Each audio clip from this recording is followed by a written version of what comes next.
Hello, everybody. I am Azita Talegani, professor of Persian language, literature, and linguistic at the University of Toronto. I welcome you to another inspiring monthly Elahé Omidyar Mir-Djalali Institute of Iranian Studies visual lecture series on literature in Persian language pedagogy, jointly organized by the University of Toronto and the University of Chicago.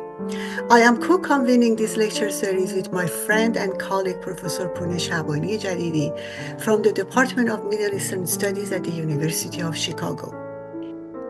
We are grateful for the support of the Elahé Omidyar Mir-Djalali Institute of Iranian Studies, specifically Dr. Mir-Djalali, who enthusiastically attended in almost all second language pedagogy seminar that we had, and the director of the Institute, Professor Mohammad Tawakkoli Tarqi, and all sponsoring academic units, University of Toronto, Faculty Art and Science, Department of Near and Middle Eastern Civilizations, Department of Middle Eastern Studies, Division of the Humanities, as well as the Center for Middle Eastern Studies of the University of Chicago. Namak, a quarterly of the Canadian Society of Iranian Studies, and Roshan Cultural Heritage Institute. At the outset, I'd like to express our collective gratitude to Canada's Indigenous people and acknowledge this land on which the University of Toronto operates. For thousands of years, it has been the traditional land of the Huron-Wendat, the Seneca, and most recently, the Mississauga of Credit River.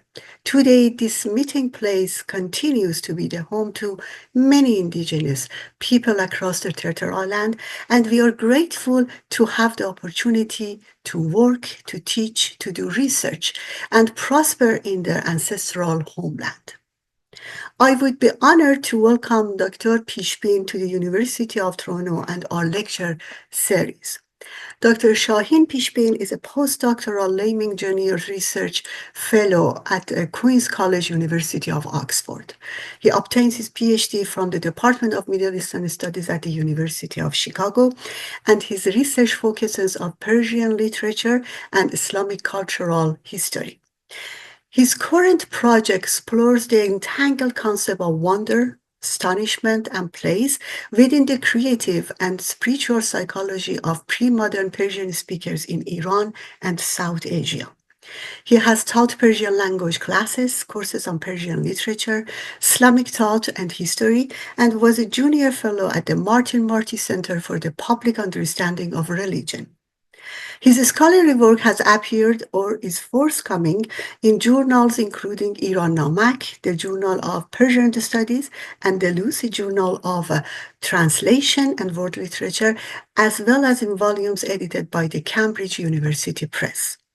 My friend and colleague, Professor Shaahin Pishbin, will moderate today's session on lessons from the Age of Ajam, teaching Persian with the 17th-century archive. Please join me in welcoming Dr. Pishbin to our lecture series. Dr. Pishbin.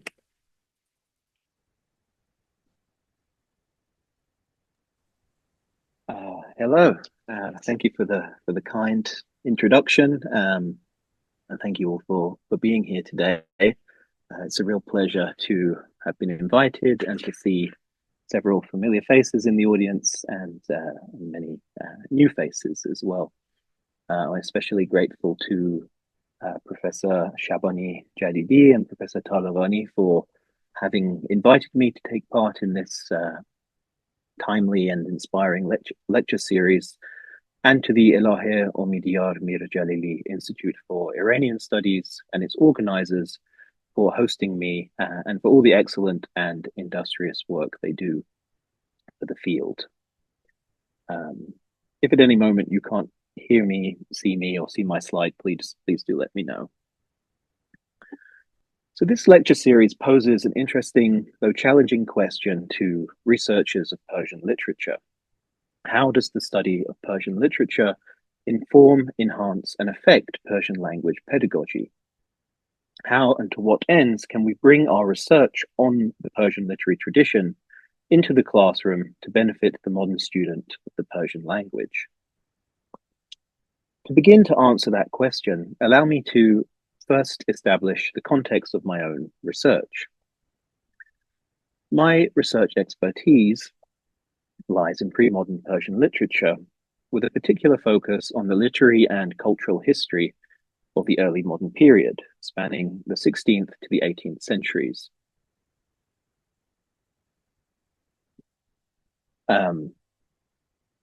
Coinciding with the turn of the Islamic millennium in 1591 Common Era, the late 16th and 17th centuries arguably represent the high watermark of Persian's history as a transregional cosmopolitan lingua franca.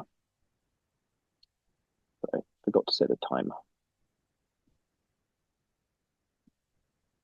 From Eastern Europe to Western China, from the River Nile to the River Oxus, Persian functioned as a shared language of statecraft, diplomacy, trade, popular religiosity, culture, and sociality.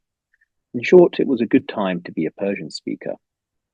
And so for several reasons, as a Persianist, I find the 17th century a particularly attractive and rewarding period to work on. By virtue of it being such a transregional language, we have been bequeathed an incredibly rich literary archive from this period, consisting not just of poetry, but letters, treatises, works of philosophy on rhetoric, Gnosticism, and cosmography, and a range of commemorative and occult texts, and much more besides. This helps add an exceptional degree of texture and color to the characters and phenomena we study, which earlier periods are often lacking, broadening the sorts of questions we can pose as historians.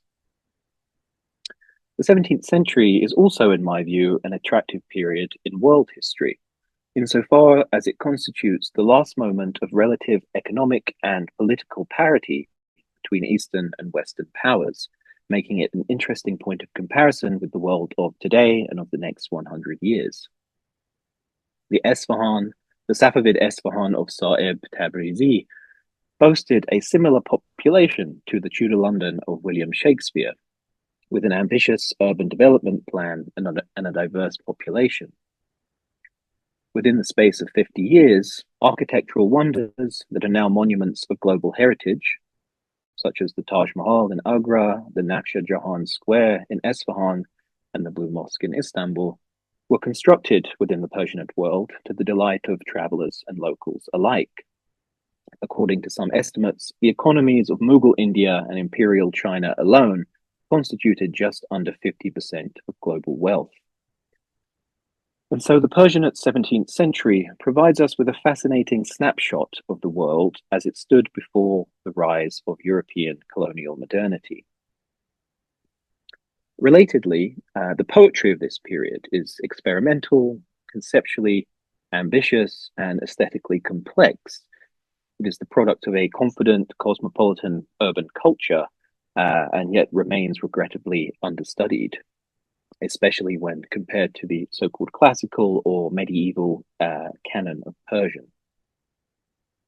And lastly, something that has been, I think, even less appreciated by scholars is that the 17th century represents, in my view, a decisive turning point in the history of the Persian language itself. As will hopefully become clearer in my talk today, given its unprecedented reach as a language, the extensive circulation of Persian texts and intellectuals, all sorts of new ideas about the Persian language itself were being debated and canonized in this period, ideas that have been foundational to both Iranian nationalism and Persianate modernity more broadly. So to turn to the presentation at hand, the question I will be answering today is, what can this rich period of the language's history teach students today about Persian and the stories Persian speakers tell themselves and others about their language? Well, with reference to some of my own research and topics that interest me, for the remainder of my talk, I've attempted to extract 3 lessons from some of the sources I've worked closely with in this period that may be of some benefit or interest to the modern student of Persian. These center on 3 themes: the question of purported linguistic authority in Persian, what can be learnt from pre-modern Persian dictionaries, and the role of the Iranian diaspora and non-Iranians in the production of linguistic knowledge about Persian. In the process, I hope to provide a flavor of the literary sources I work on, which here include letters, dictionaries, and occult literature.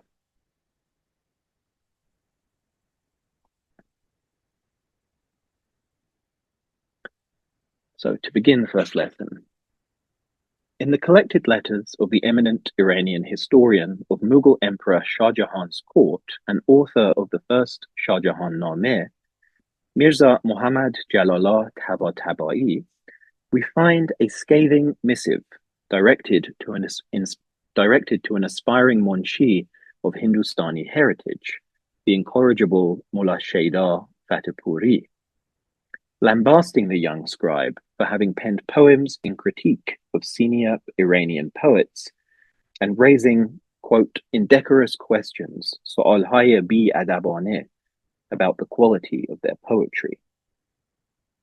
After a sarcastic rebuttal of Shaidar's charge that the compound word zahr-alai, which literally means poison infusing, was linguistically unsound, Jalala rounds off his short letter with a fascinating sermon on the Persian language and the best or only way to learn it.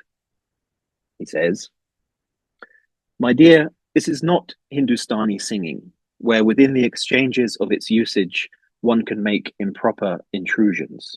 This is not the Sanskrit language nor the Gwalior tongue, over which, despite lacking in ability, one can assert control. This courtly dialect belongs to the Persian language. It must be learnt from the tongues of Persian speakers, and the lamp of connoisseurship in speech must be lit from the niche of their thought. From studying Persian dictionaries, one cannot become fluent in speech, and from following the divans of the ancient ones, one cannot become among the vanguard of this valley.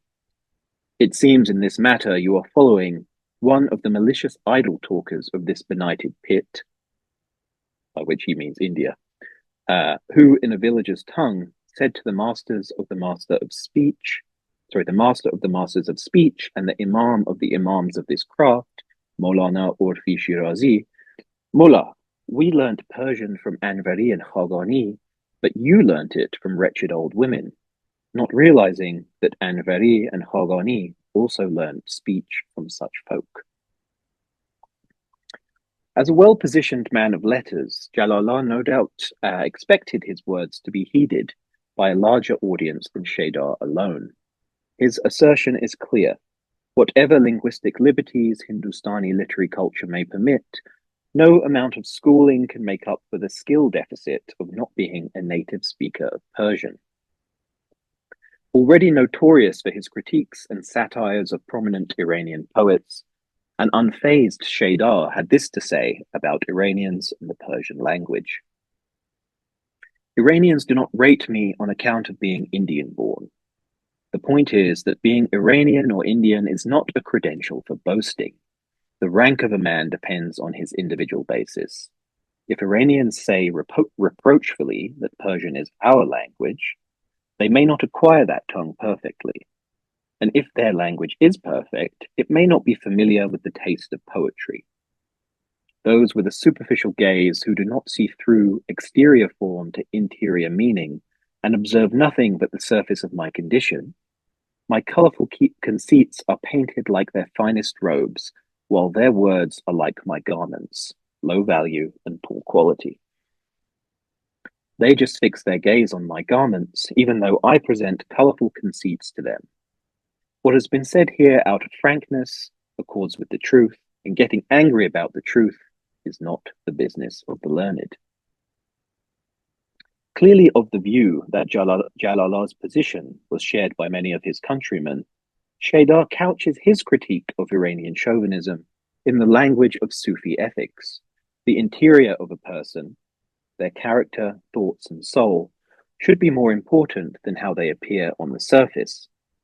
In this way, he challenges those who valorize nejad or fixed ethnicity as a metric of social status or linguistic authority over Islamic mystical notions of the wayfaring client self.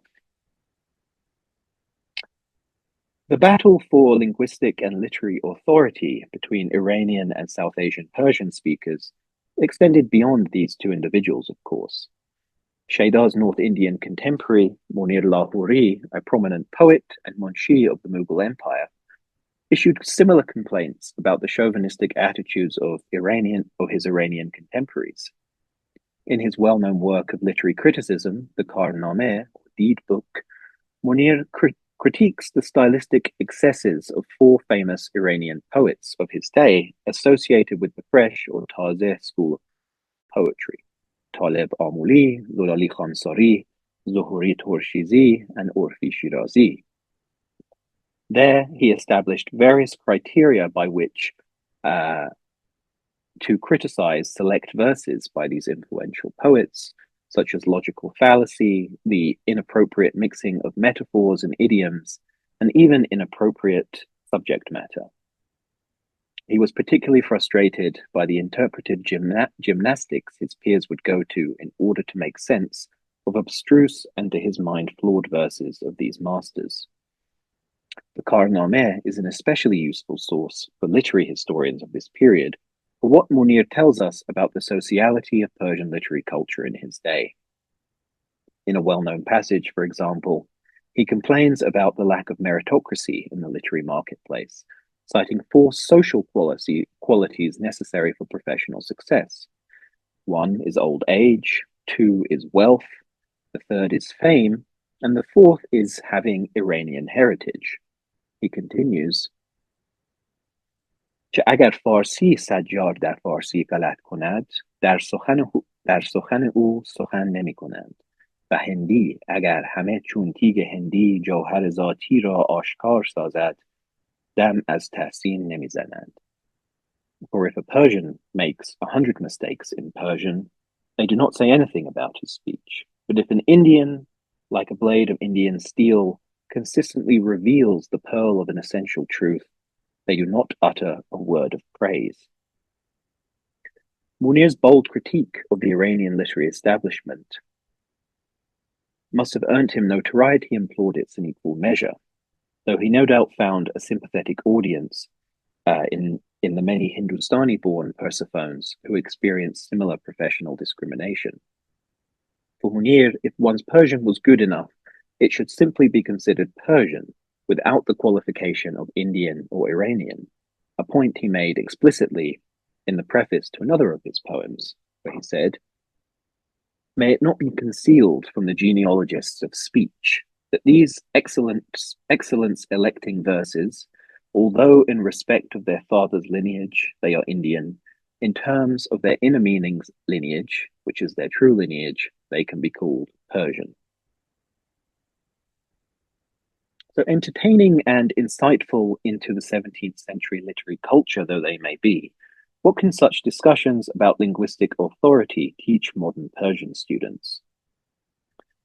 I think the example of Munir, Shaida, and Jalala can provide students with an opportunity to reflect, with the benefit of some historical perspective, on what it means to be authoritative in a language and in different registers of a language. What is the version of Persian that students encounter in their textbooks, and on what authority has it been designated as standard and correct?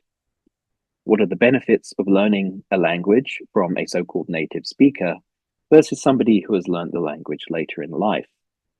And how do questions of taste intersect with one's proximity to and comfort within a language? There are, of course, not black and white answers to these questions, but I believe it to be in the interest of any language learner to think carefully about such issues and greet contemporary Iran or Tehran-centric attitudes to Persian with a degree of critical awareness and historical perspective. So to move on to the second source I want to consult. In the course of my research, I've asked myself, where did this attitude that I've just been talking about come from? The chauvinistic attitudes exemplified by Jalalah's comments is a noteworthy development in Persian literary culture, given that being a native speaker of Persian had not been considered a prerequisite for canonical inclusion or literary authoritativeness in earlier centuries of Persian literary history. In fact, many respected Persian poets of the medieval period were neither native speakers of Persian nor from the traditional Iranian heartlands, and those who were would not have necessarily identified themselves as Iranian. In stark contrast to Jalalah's preferences, in order to establish their credentials, poets were traditionally expected to memorize thousands of lines of poetry, not flaunt their nativeness to the language or ethnic pedigree. One important part of this shift, as I've argued in my scholarship, are the far-reaching repercussions of Mughal Emperor Akbar's immense sponsorship of Persian letters and courting of Iranian intellectuals to his realm. According to Ahmad Gurchin Ma'ani, some 259 Iranian writers and intellectuals migrated to Mughal India during his years on the throne, many at the personal invitation of the emperor himself or his chief courtier, Abu Faz. Enjoying social and professional prestige, they produced influential works and disseminated their ideas among Hindustan's literate population. One of the major philological projects that Akbar funded was the composition of the most authoritative and comprehensive Persian dictionary ever made up until that point, called the Farhang-e Jahangiri, or the Jahangirian Dictionary, or the World-Conquering Dictionary, which was completed in 1608 and named after Akbar's successor. The author of this work was one Enju Shirazi, a native of Shiraz who migrated to Hindustan at a young age. With the material backing of Akbar's court and the personal interest of the emperor himself, the resources at Enju's disposal allowed him to set a new standard in the history of Persian lexicography in terms of the scope and scholarly rigor of his. His dictionary would become the basis upon which future important lexicographical works would build and refine, and one of the most reproduced Persian dictionaries in pre-modern times. Akbar was said to have summoned learned men from Iran to assist Enju in the compilation of the work, and rare words were often the subject of discussion at the emperor's private gatherings. Why did Akbar commission such a work, and what effects did it have on how people understood the Persian language? The words of the emperor's initial request are in fact recorded in the preface to the dictionary. He's alleged to have said, Parsi, Pahlavi, and Dari, the three surviving dialects of Persian, have become corrupted, and there is no correct measuring instrument for its rules.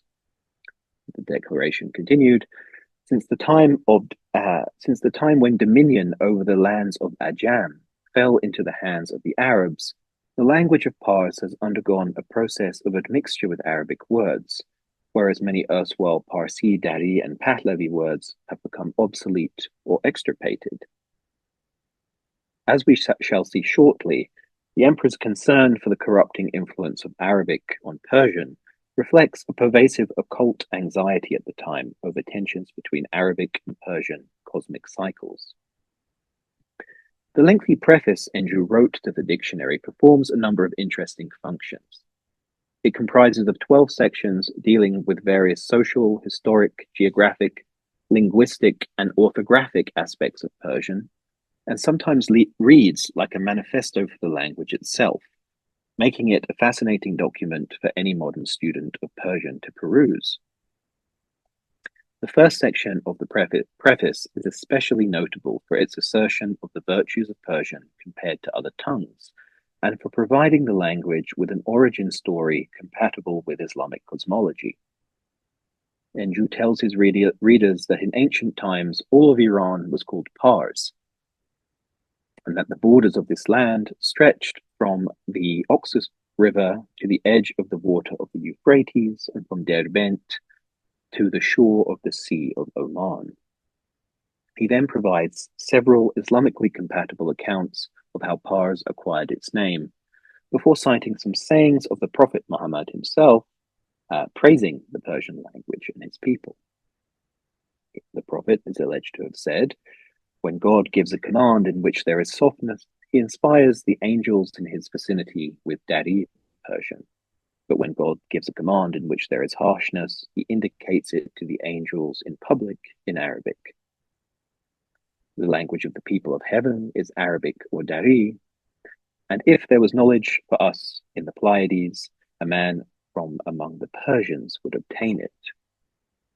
Enju even cites a number of occasions on which the prophet is said to have spoken some Persian words himself, before concluding his argument with the following statement: "May it not remain covered or concealed that from the verses, hadith, and narratives that have been previously mentioned, the following may be understood. Besides the Arabs, there is no group equal in virtue to the people of Pars, and after Arabic, no language is more eloquent than Persian, or eloquent or superior to Persian." Though apparently less fussed about Arabic's pole position than the emperor, crucial to Enju's argument here is not only that Persian is a superior language, cosmologically speaking, but also that the people of Iran, to whom he axiomatically links the Persian language, are also a superior people. In this way, Enju's work reifies a concept of group identity around language, land, and cosmological privilege. To be Iranian was to be a Persian speaker from within the prehistorically determined borders of Iran. So in addition to familiarizing themselves with a key text upon which much of Persian's modern nationalist linguistic identity was erected, it may also be a productive exercise for students to read an entry on a word in this dictionary themselves. Take, for example, the relatively simple word hosh. Due to the limitations of the Perso-Arabic script, a student of Persian might question how this word is correctly pronounced. They might think they're probably going to be told it's hosh, but they might read it and say hush. They might see it transliterated as hosh. So reading an entry from Enju's dictionary, spending a little time with it, can help fill in certain details that modern textbooks and dictionaries may gloss over. They will learn, for example, that in classical Persian, there were 2 different words spelt this way with 2 different pronunciations and 6 different meanings. The first word listed in the dictionary is not actually hosh, but hosh. And here we can introduce students to the concept of the majhul vowel, which some textbooks may mention briefly, but it's worth emphasizing that in pre-modern Persian and in some dialects of Persian today, a different sounding vav and ya existed and still exist in the language. Whereas for the second meaning, down on the left there's an example of what Enju calls the vav matdule, or the silent vav that we have in the modern word hosh, which has dropped the sound of the vav that used to exist in Middle Persian. So not only do they get to understand in a bit more of a deeper sense the difference between these different types of vowels, students can learn other poetic meanings of a relatively common word. And also, I think, interestingly, come to understand how poetry was the foundation for pre-modern dictionaries. Poets were the authorities by which proper usage was established by lexicographers like Enju. As you can see, there's various verses cited by Nasir Khosrow, Maulana, and Enju tends to cite verses which are relatively straightforward to understand. So I think this could be an interesting exercise as a sort of anti-Google Translate activity to get students to engage with words, their meanings, their pronunciations, their etymologies in a more profound sense.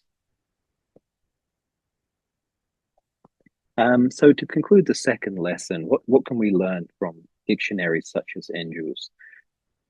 First and foremost, it's an opportunity to teach students about the role of early modern dictionaries in producing linguistic knowledge about Persian that still remains very relevant today.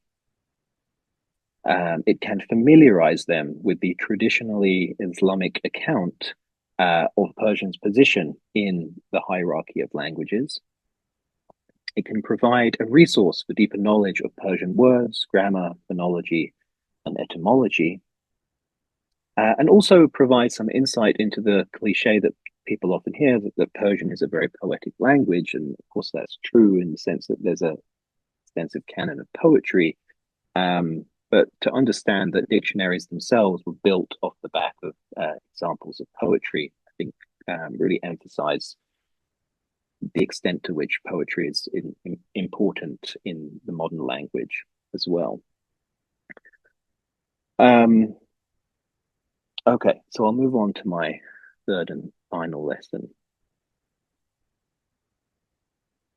One of the, let's say, less tasteful totems of Persian's linguistic ideology today that students of Persian are likely to encounter sooner or later is the somewhat disparaging attitude that some Persian speakers have towards Arabic.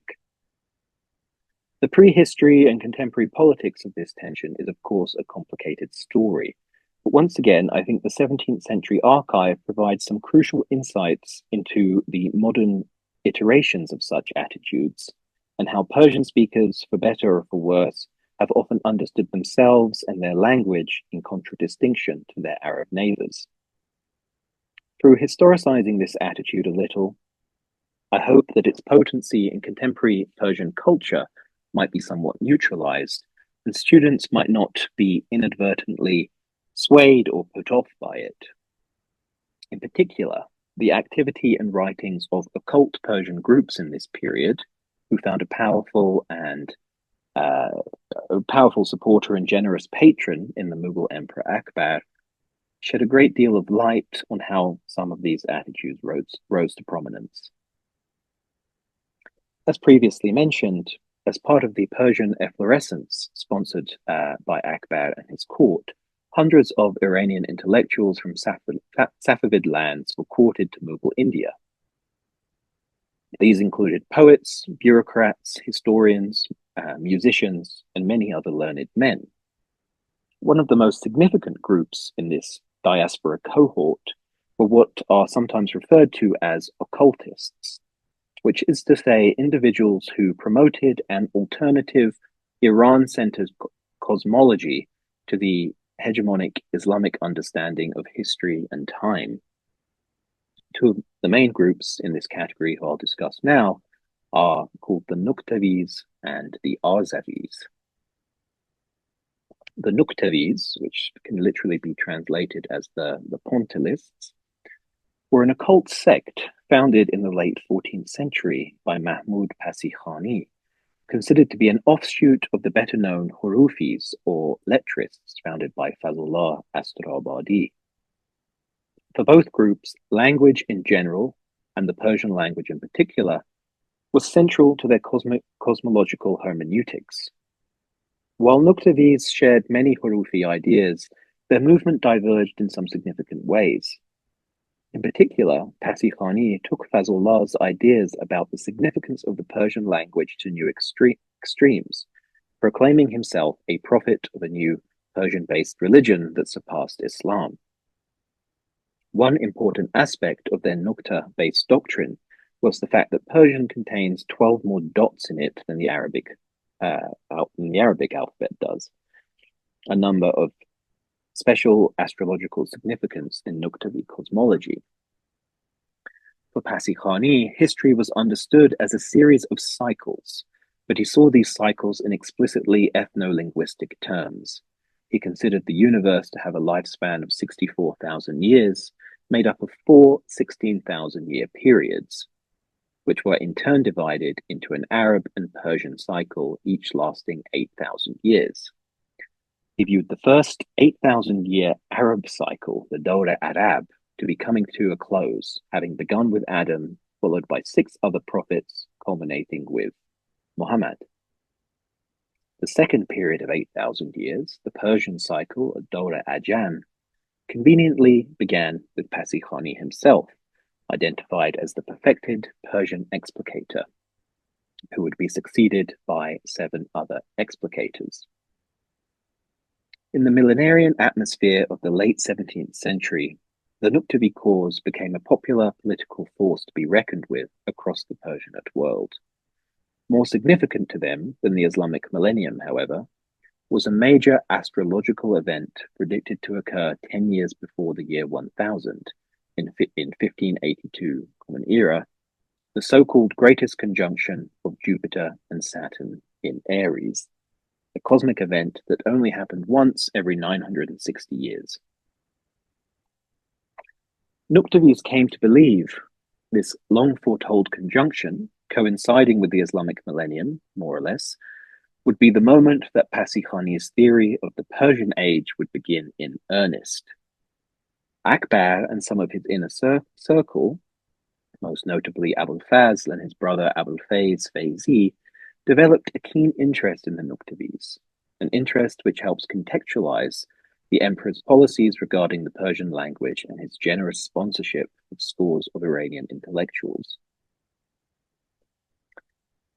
Within this millenarian atmosphere, another Iranophile group emerged, known as the Azaris, followers of an individual called Azar Kayvan. Azar claimed to be preaching the ancient religion of Iran, which is why his movement has sometimes been seen as a kind of neo-Zoroastrianism. Daniel Sheffield has argued that Azari thought shares strong traits with Hurufi and Nuktavi ideas about language and divine speech that were circulating in Shiraz in the 16th century, fusing these ideas with elements of Sohrawardi's Eshragi or illuminationist cosmology. Kayvan was also closely associated with the widespread messianic discourse of cosmic renewal heralded by the greatest conjunction, and an association invited by his very name, which means Saturn. The Azari disciple, Mobad Hush, tells us in his book, The Dabistan-e-Mazahib, that Akbar explicitly courted Azar, sending him letters requesting his presence in Hindustan, an invitation he eventually accepted, migrating to the city of Patna with a band of disciples.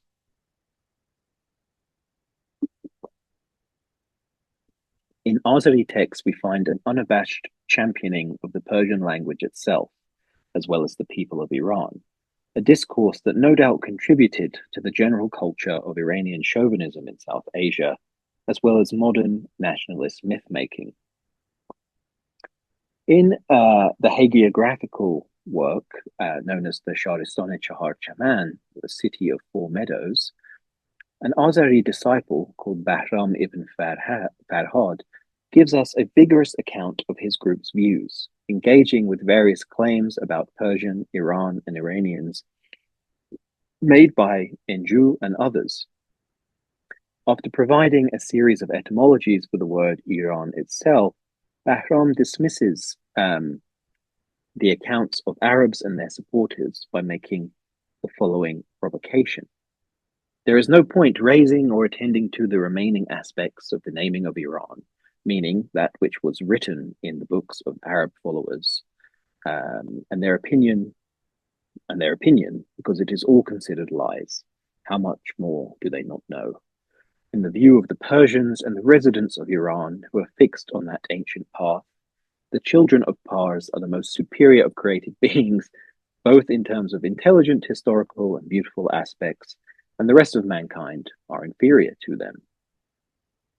To explain this alarming view, Bahram proceeds to give a lengthy account of a discussion he was privy to, which took place when a number of Hindustani Shi'i scholars met with Azar Kayvan and questioned him about the relative merits of Arabic and Persian.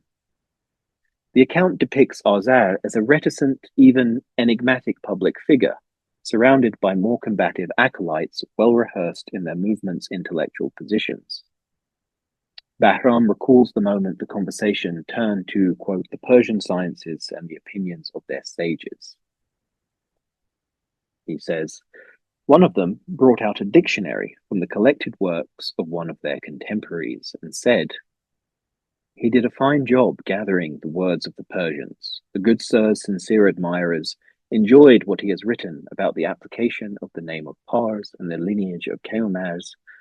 But in the place where he describes the Persians and their dialects, at the end he made the following modification, saying, besides the Arabs, there is no group equal in virtue to the people of Pars, and after Arabic, no one is more eloquent or superior to Persian. So he's quoting Enju's dictionary. One of them asked, what is your verdict on the matter? Azar Kevan said, you know better. Azar's reply to the questioner, you know better, Shoma behtar midanid, is a little mysterious.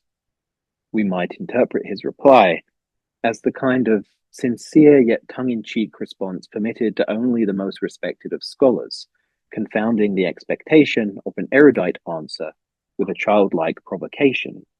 Do you know any better language or people? After repeatedly being urged to expand on his statement, Mobad Hosh, one of Azar's chief acolytes and the author of the aforementioned Dabistan-e-Mazahib, stepped up to assert the position of the Azaris. What follows is a series of arguments and ripostes between the scholars and Mobad Hosh about whether Persians and Persian or Arabs and Arabic are superior. Some of the highlights include him saying that Arabs are not worthy of loyalty, and to support this claim, Mobad reminds his Shi'i audience that they themselves deny 3 of the Arab caliphs, and that most of their religious scholars are in fact Persian, not Arab. He says Iranians live in the 4th clime, and inhabitants of this clime are known by sages to be the most well-balanced people. He also cites numerous hadith praising the character of Persians, not before pointing to the Bedouins' lack of a fixed abode as a reason for their apparent inferior intelligence and oratory skills. Arabs, he says, by contrast, are known for their lasciviousness as well as for wearing ugly clothes, for the foulness of their food, and their lack of discretion. But I think more interesting are the linguistic arguments that Mobad makes about the superiority of Persian over Arabic. Here he refutes the common claim that Arabic is superior to Persian because it has an extensive grammar. Persian, he says, has the advantage of being qalilul lafz va kasirul ma'ni, minimal in words and maximal in meaning, making it much more economical and profound than Arabic. And besides, if extensiveness were an index of eloquence, there are more extensive languages still, such as Kashmiri and Tibetan. He goes on to say that Arabs are unable to pronounce phonemes foreign to their own language, and cites his experience hearing a most learned Arab scholar saying, "Dar bazar Golkonda fanj sir fambe gerefti," when he meant to say, "Dar bazar Golkonda panj sir pamba gereftan." So, yeah, obviously there are certain letters he can't pronounce, apparently. And while Arabic is extensive, Mobad concedes it is not inimitable.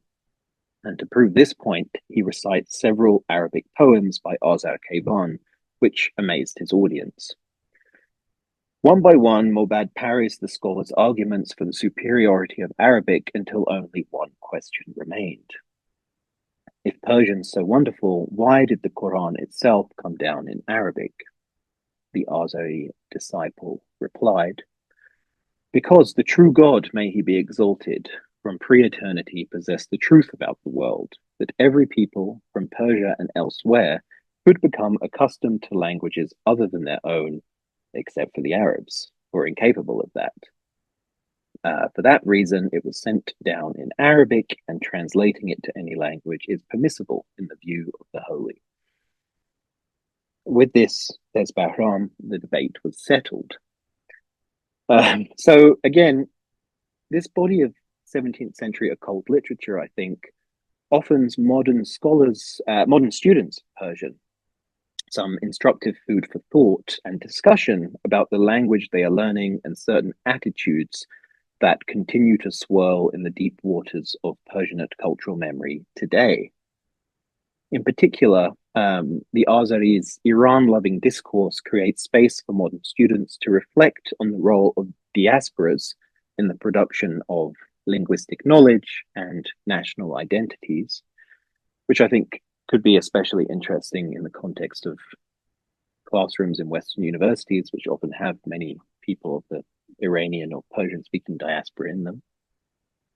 It also allows us to discuss the stereotypes about Persian in these texts and their modern resonances, as well as differences. And finally, it invites a productive interrogation of the notion that being Iranian is defined by being a Persian speaker. So to conclude, in this talk, I've attempted to survey a variety of sources from the Persianate 17th century that I believe to be of some benefit to modern-day students of Persian. On the one hand, we've seen how a 17th century dictionary can provide insights into the deeper meaning of words than many contemporary dictionaries do, demonstrate how poetry was the basis upon which lexicographers established the valid meanings of words, as well as sensitizing students to certain phonological nuances that modern dictionaries and translation apps elide. On the other hand, what has been the majority of my focus has been to highlight the importance of this period in establishing and canonizing many ideas about Persian, its myths, stereotypes, prejudices, and self-conception, upon which much of its modern linguistic ideology has been based. For a meta-analysis of the complexities of Persian's linguistic identities afforded by these sources, above all else, I hope to have been able to demystify and problematize attitudes that students of Persian will inevitably encounter, whether it be in the classroom or across the kitchen table. Thank you very much. Thank you so much for this wonderful presentation, Shaahin. I mean, I'm not surprised because I know your work and I know what a brilliant scholar you are. I just wanted to say that it's really an honor to have you here speak for us. Shaahin is not only a brilliant scholar, but also an exceptional translator. And his translation of Mazhar Gul by Monir Lahur actually won the Best Student Literary Translation Prize at the University of Chicago. And I've read his translation and I always enjoyed it. So it was really excellent talk and very timely, I would say. So just as usual, I will say a very quick recap of what Shaahin said, and then I open the floor for discussion and for questions. So Shaahin started by telling us how we can bring Persian literary tradition to Persian language pedagogy to help our students. And then he mentioned that his research period is between 16th and 18th century. And he particularly is interested in the Persianate 17th century because it is important due to its being transregional Persianate lingua franca. And he said that the Persianate 17th century is rich because of a series of issues, like it has a rich literary archive, because of its relative parity with Europe, politically and literary, and experimental poetry and art, and also it's a turning point in the history of Persian. And he said that actually 17th century Persianate world was like a snapshot of the Eastern world. And then he showed us some very interesting letters and dictionaries and occult literature, and all of them were very interesting. And he posed a question, what did it mean to Persian speakers to know Persian? And he showed us a discourse between two figures, Jalala and Sheda, and their discourse about linguistic and literary authority. And he also told us about Monir's complaint about chauvinistic attitude of some Iranians in that they disregard the Persian written by Indian poets. And so then he showed us what does it mean, who is Persian, and what does it mean to be an authoritative speaker of the language, what is correct Persian, what are the benefits of learning from native speakers versus non-native speakers, all of them very valid questions. And according to Shaahin's scholarship, Akbar's patronage of Persian poets contributed to the authoritarianship of Persianate Persian, and also his commissioning the composition of the Farhang Jahangiri of Inju Shirazi. And then he brought an example from a dictionary, one page of the dictionary about khosh and its various definitions. And he suggested that it's important to engage students with anti-Google translations and showing them these evidences. And then the last part, which was very, very interesting, was about occult. So some occult writings and two occult sects that he mentioned, Nokhtaviz and Azaris. And I have written a lot of points about these two, but I think I just stop here because I think he gave us a very nice conclusion. So I'm going to open the floor for questions. You can raise your hands or you can write your questions and I can read them.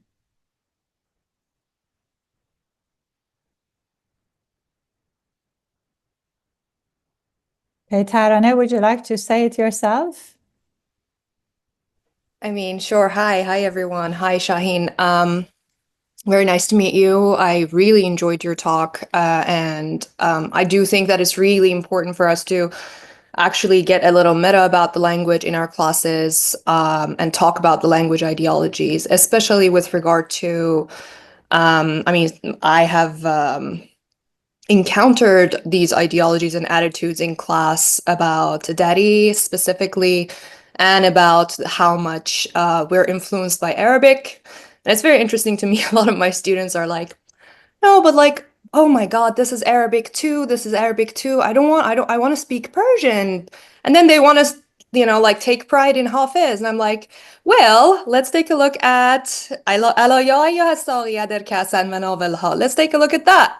So it's just, I'm going to go as far to say that it's kind of like disillusioning them a little bit as well.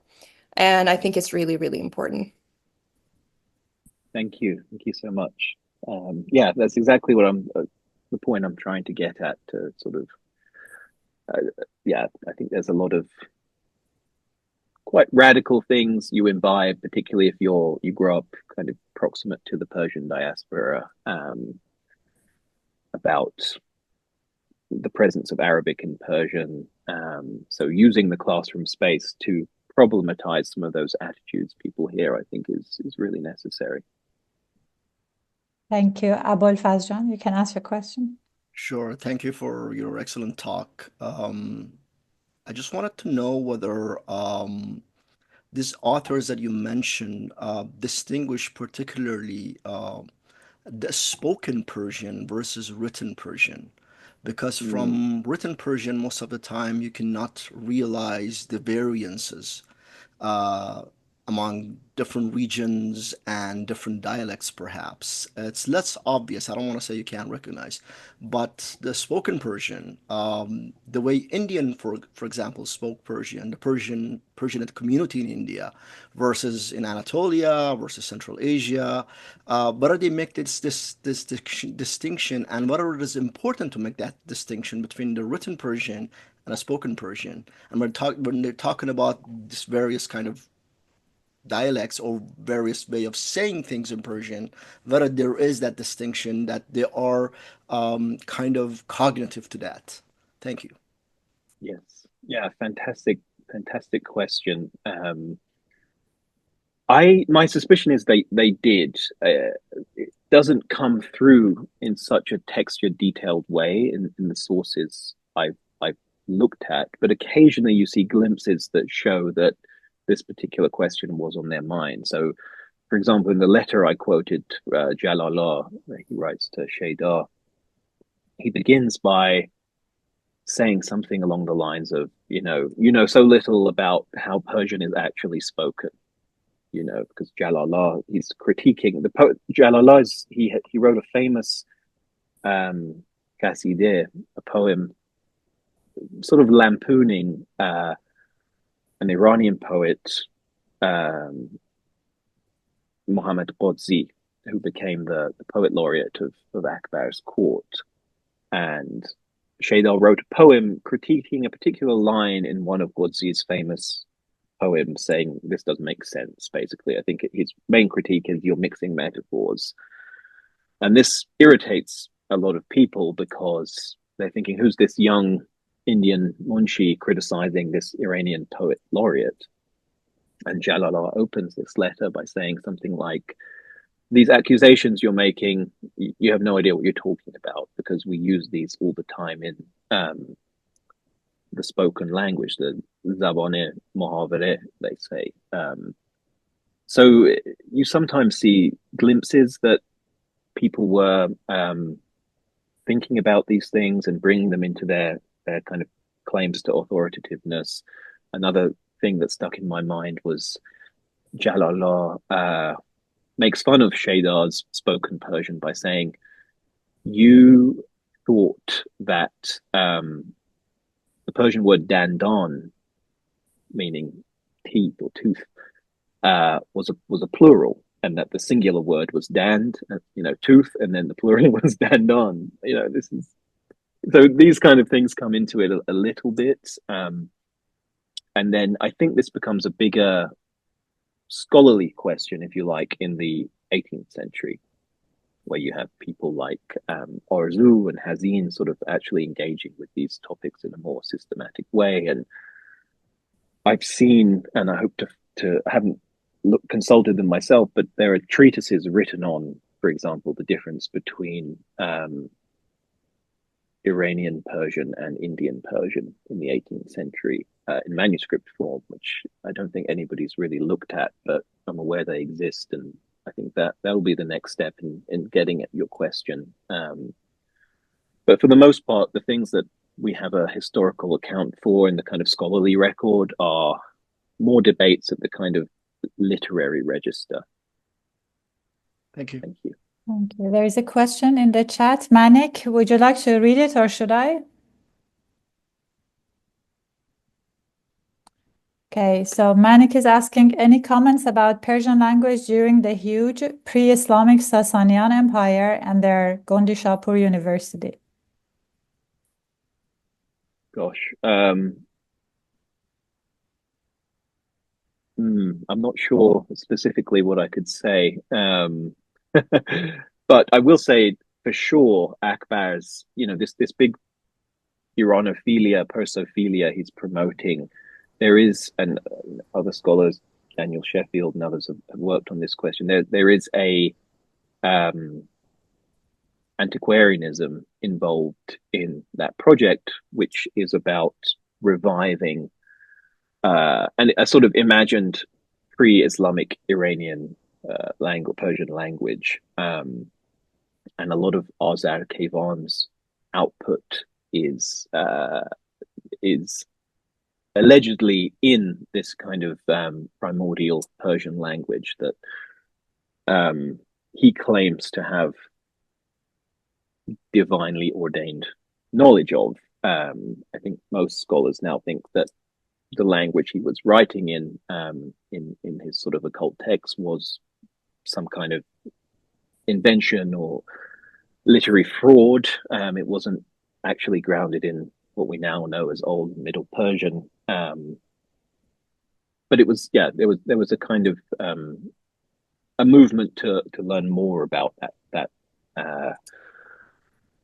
the pre-Islamic Persian language in this sort of early 17th century moment. But yeah, I'm not myself an expert on pre-modern, pre-Islamic Persian. Thank you. Bahar? Hello, thank you. Thank you, Shaahin, for a great talk. You gave me a lot to think about in my own research. Listening to you, I'm looking at the spread of English within the framework of imperialism after the invasion of Iraq in 2003. And it was really interesting listening to you that some of the things that we are critiquing, such as the native speaker as the ideal teacher, that we are grappling with right now, people were talking about that in the 17th century. I was wondering if you could talk about some of the coercive processes of the spread of the Persian language. How was it done? I'm trying to see if I can understand it similarly as my own research within the context of imperialism. And also, what happened to the mother tongue of those regions that Persian went into? Thank you. Thank you. Wow, what a great question. Great point of comparison. To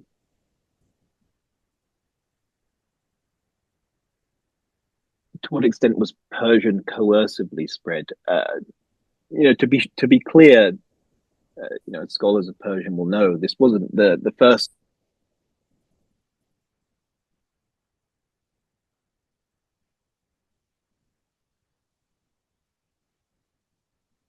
Oh, thank you. I think Connection. that's it's a Yeah. connection. We have to mention that Dr. Pishbin joined us from Iran, and I think that the interruption, and we just think that it's normal, but I'm sure that he's working on that, and he's coming back soon. It's because of the internet issue in Iran. I'm sure that he will come back soon. Thank you so much for your patience. Hello, Ah, sorry, you're back. is that just me? Sorry, I've got a not brilliant internet connection. So I was saying, Persian had been a kind of courtly language of much of the Eastern Islamic world for several centuries. But what I'm trying to show in my research is there was something quantitatively and qualitatively different about the spread of Persian, particularly in Mughal India at this time. Akbar, and there's been surprisingly little scholarship on this, considering what a figure of fascination Akbar is. But he, according to some of his historians, chroniclers of his court, actively suppressed the study of Arabic in his realm at the expense of Persian being heavily promoted, which was a very unusual and new thing to be doing. So I don't know to what extent we can compare that to what was happening in sort of post-Iraq War English teaching, or even just in the sort of politics of colonial English language pedagogy. I think there was a much more historical precedent for Persian being a language of high culture and politics, and also an ease with which Persian could exist alongside other vernacular languages. So I wouldn't go so far as to say that Persian was promoted at the expense of other languages. In some ways, Persian became a model for literary vernacularization in a lot of the Persianate world in South Asia, because Persian had been, the first big vernacular language of the Islamicate world. So you had Arabic, which was the kind of original language of science and politics. Persian emerged and sort of set the pattern, if you like, for other literary traditions like Urdu and Ottoman Turkish, Chagatai Turkish, and so on to imitate. And this is, there's a lot of the emergent early literary traditions of these different regional languages are very Persianate in their form, meaning they imitate Persian forms of cultural production. So I think there are some important differences with the way English has been has been handled.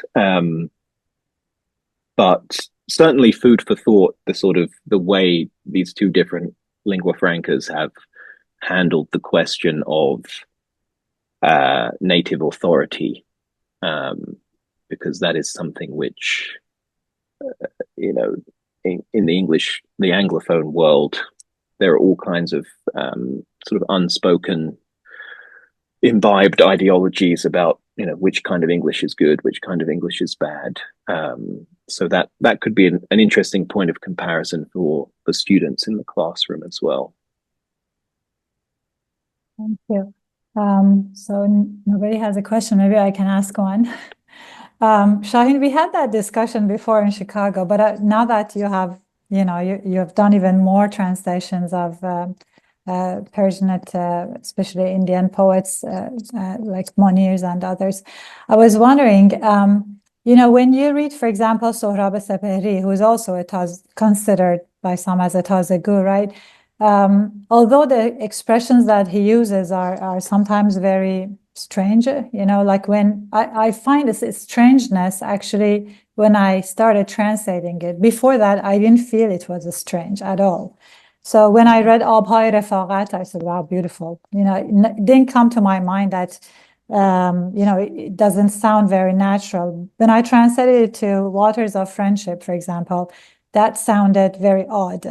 And then when I read the translation sometimes to native English speakers, they say, what does that mean even? Like these are just some words one after the other. So I was wondering what makes Sohrab's Persian, although it's odd, let's say, not stand out.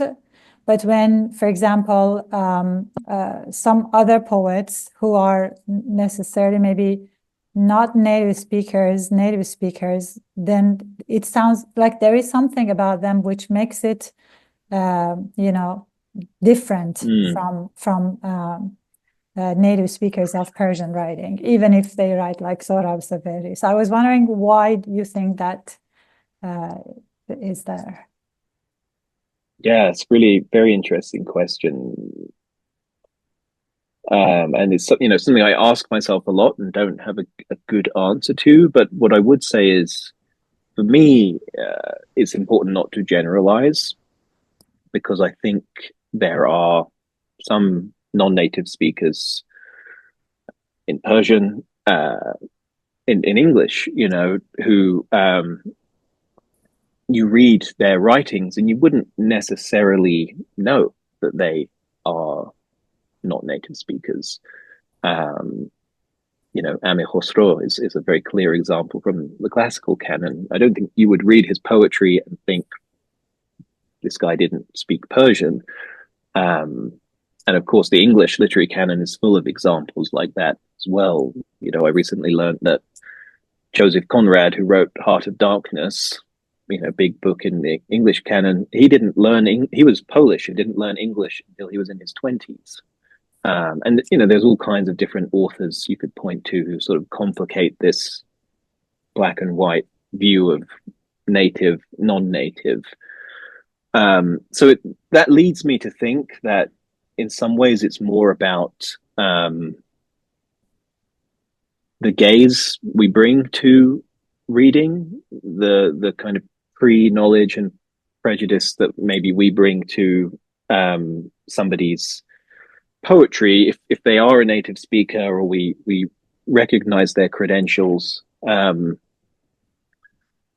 before we even start reading their work, we might defer to their authority sort of on a subconscious level. Whereas if we know that they are writing in a language that's not their mother tongue, maybe we bring a certain sense of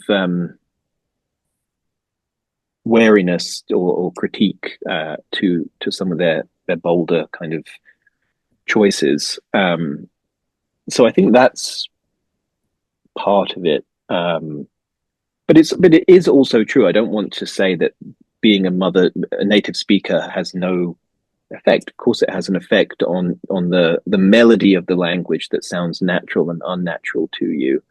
I think sometimes native speakers find it much easier to produce a melody in their poetry that sounds familiar. Shakespeare does this in English, even though the words and the images may be estranging in the way that Sohrab's poetry is. So I imagine that's part of what's going on at a psychological level. But it's a very complicated question. And I'll have to keep thinking about it. Thank you. So when it comes to translating, and if something sounds like unfamiliar, are you going to replicate that unfamiliarity in your translation or not? Yeah, that's difficult. I think as I've grown as a translator, and I'm still growing, I develop more confidence to maintain that strangeness. Something Frank Lewis wrote in his introduction to his wonderful translations of Rumi's ghazals, which always sticks in my head, is he said, if Rumi came to America or wherever and spoke English, he would speak English with an accent. So this idea of doing kind of translation with an accent is actually quite a kind of radically beautiful thing to do. There's nothing wrong with it having a slight accent. There's nothing wrong with images not being totally domesticated into English. So I think, as I develop more confidence, I think I'm more okay with leaving some of the stranger affects in my translation. But it's a balancing act, because you want people to read your translations and enjoy them. And the stranger something is, the harder it is to enjoy. Sometimes there might be more enjoyment once you get there, but it can be harder to kind of convince somebody to keep reading. So that's where I'm at. That's where I'm at with that. Thank you, Shaahin. Linkley? Okay, thank you. And thank you, Shaahin.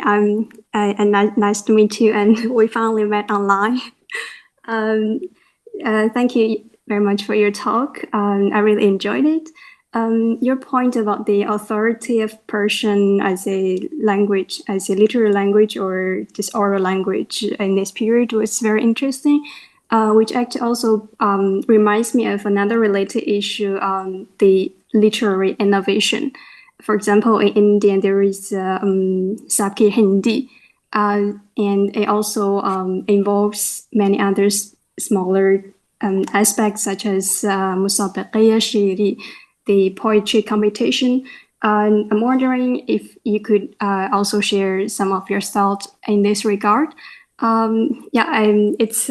This question might be a little bit far away from your pedagogic discussion today, but this kind of literary innovation also happened mostly from 17th century onwards. So I'm thinking maybe you can share more ideas regarding this point. Yeah, lovely question, and nice to finally meet you, sort of in person. Well, actually, my dissertation was all about Sabki Hindi, so I can give you that if you want to have my full answer. But yes, it sort of dovetails with the question Puner was asking, I think, a little bit about, can we separate, what does it do for us to separate Persian that was created by so-called non-native speakers and so-called native speakers? And I think we often lose more than we gain through doing that. And I'm not the first person to say this, but that's been a big part, I think, of the critique of even using the phrase Sabki Hindi to talk about a certain canon within Persian literature, because this quite radically innovative approach to Persian poetry, to image making, to to syntax, which you see in the poetry of the 17th century, was by no means a strictly Indian phenomenon. You know, there were many Persian poets, Iranian Persian poets who were involved in that sort of avant-garde literary movement, particularly poets from Safavid Esfahan. I talk a lot about the poet Jalal in my dissertation, who was an Esfahani poet who I think played a big role in this sort of new approach to poetry. So for me, that innovation does not come entirely from quote unquote the Indian environment, certainly not the Indian mind, but more from the very new, I would say, cosmopolitanism of that era, the interconnectedness of that era, and the kind of intellectual effervescence that came out of that. I think had a lot more to do with these kind of radical experiments with language. So that's my short answer, if that satisfies you. Thank you. If nobody has a question, maybe I can ask another one. Okay, so Shaahin, I was wondering, you taught Persian, right? When do you think what level is the appropriate level to introduce a kind of alternative, kind of styles to students rather than the mainstream ones that, like they study in Iran, for example? So non-canonical, let's say. Yeah. You're talking about Persian grammar and things, or no? I'm talking about the poetry, for example, like the Tazegui style of Persian poetry. I want to say day one, but that's probably not the smart, the serious answer. I mean, I think but in all seriousness, I think it is a good idea to let people know early on that Persian basically is not, was not just an Iranian phenomenon. It was a transregional phenomenon. And I think students actually find that a very attractive and sometimes surprising part of the appeal of Persian as a language to learn. Even people who grew up in the diaspora to some extent, I think radically underestimate the extent to which Persian, is not just the national language of Iran, but was a language of, about half a continent for 1,000 years. So, in some ways, I think it whets the appetite more for them to know about these things. Of course, to sit them down and say, read a line of Bidel, you can't do that necessarily early on. But I do think developing an awareness of the kind of broader history of Persian is something that excites people. Certainly excited me. So I think it could be brought into the classroom as just a matter of, you bring cultural knowledge as well as kind of linguistic knowledge into a Persian language classroom. And yeah, so I see no reason not to do that in the first year of study, because it could, many students have different motivations for learning a language. And I think there is a considerable number of students who enjoy learning languages, not just to speak, but to engage with the past. People learn Latin, people learn Greek because they're interested in these sort of civilizational building languages. So to introduce some of these aspects early on, I think is a way of exciting that particular type of student to pursue Persian at a greater level, if that's what we're trying to do as Persian language teachers. Excellent, thank you. I think I don't see any more hands up. So Azita, you have the floor. Thank you so much. Thank you, Punajan. Thank you, Dr. Pishbin, for this very engaging interesting. For me, it was opening my eyes to something that I know, usually because I'm coming from a linguistics background, very theoretical, but I never ever thought that 17th century resources can be very helpful for my classes. I got many things from your talk. Thank you so much. And I'm sure that, sorry, all audiences have this. And I just wanted to say thank you to my friend, Professor Shabani, for this wonderful moderating the session, and all audiences who asked the question and engaging in the discussion, and in the during the weekend join us, and just wanted to share with you that next month again we have another talk with the related again to literature, but this time is April 5th, and our time will be changed to 1 p.m. Eastern Time. So it's selecting linguistically appropriate literary text in teaching Persian language from our friend and colleague, Professor Mahmoud Ghaffari, University of Cambridge. So we invite you from now